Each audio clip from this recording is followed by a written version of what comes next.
Subscribe to our YouTube channel and press the bell icon to get the latest updates.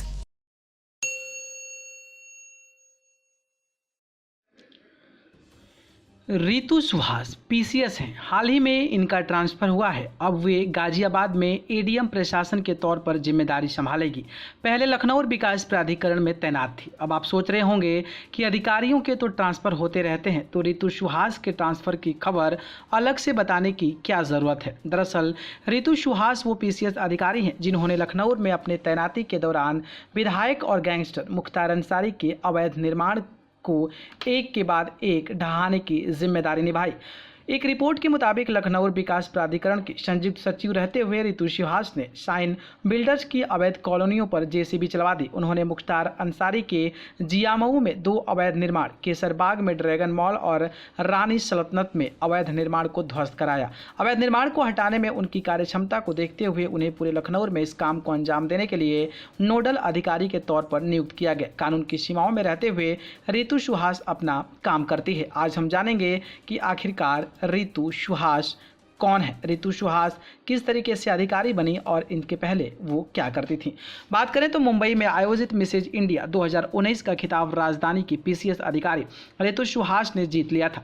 प्रतियोगिता का final round रविवार को देर रात संपन्न हुआ था। इसमें शामिल 20 राज्यों के 59 प्रतिभागियों ने आत्मविश्वास से भरे रितु ने पीछे छोड़ा। प्रतियोगियों में कुल 6 राउंड हुए थे, जिसमें कॉस्ट्यूम व सवाल जवाब सेशन में रितु सबसे आगे रही और फिर जाकर विजेता बनी।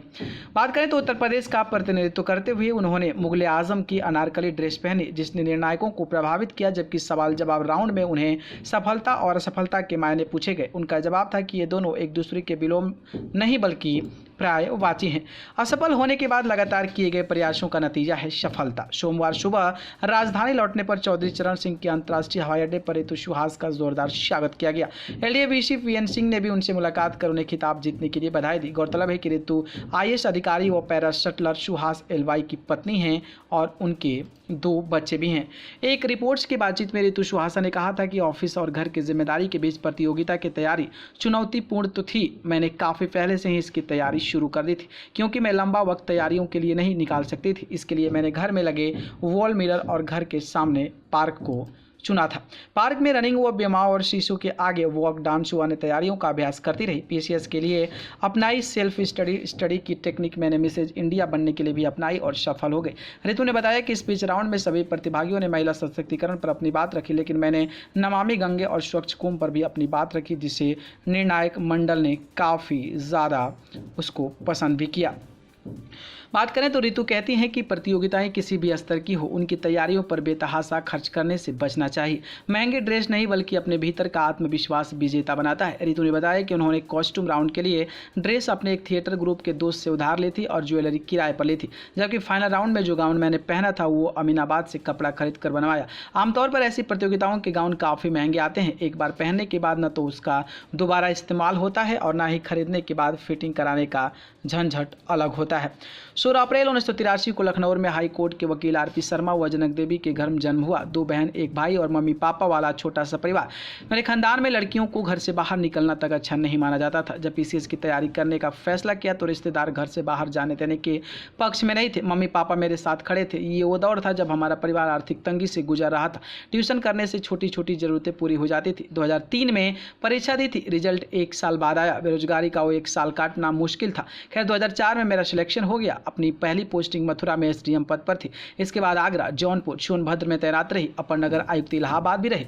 2008 में प्रशासनिक अधिकारी व पैरा शटलर सुहास एलवाई से शादी भी कर ली। बात करें तो रितु सुहास ने बूथ दोस्त नाम का मोबाइल ऐप बनाया है। इसका यूपी निकाय चुनाव में आजमगढ़ में प्रयोग के तौर पर इस्तेमाल किया गया। इलेक्शन कमीशन ने इसे सराहा। मतदान जागरूकता में योगदान के लिए 2015 में राज्यपाल ने सम्मानित किया। 2017 में दिव्यांग दिवस पर सीएम योगी आदित्यनाथ ने सम्मानित किया। इस ऐप की मदद से आजमगढ़ सदर और तहसील के लोगों ने दिव्यांग वोटरों को ढूंढा और उसमें फॉर्म भरवा कर वोटिंग करवाई थी। इस ऐप की मदद से 30,000 नए दिव्यांग वोटर बनाए गए। इसके अलावा कुपोषण का दर्पण और प्रेगनेंसी का दर्पण ऐप तैयार किया था। 2018 में राष्ट्रपति द्वारा भी सम्मानित हो जा चुकी है।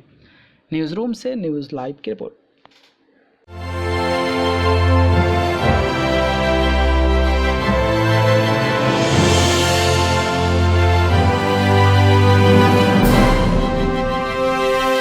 Subscribe to our YouTube channel and press the bell icon to get the latest updates.